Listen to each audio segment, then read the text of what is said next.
The Mispresented Gospel, Season 3, Episode 4.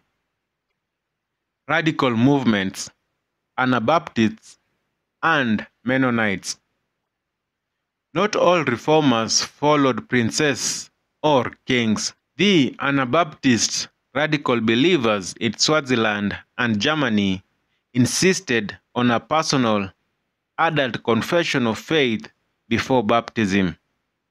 They rejected infant baptism, opposed state control of the church, and called for simple living. For this, they were persecuted by both Catholics and Protestants. Many were drowned as punishment for their second baptism. Their legacy lived on in movements like the Mennonites and Amish, who carried radical discipleship and community living into the modern era.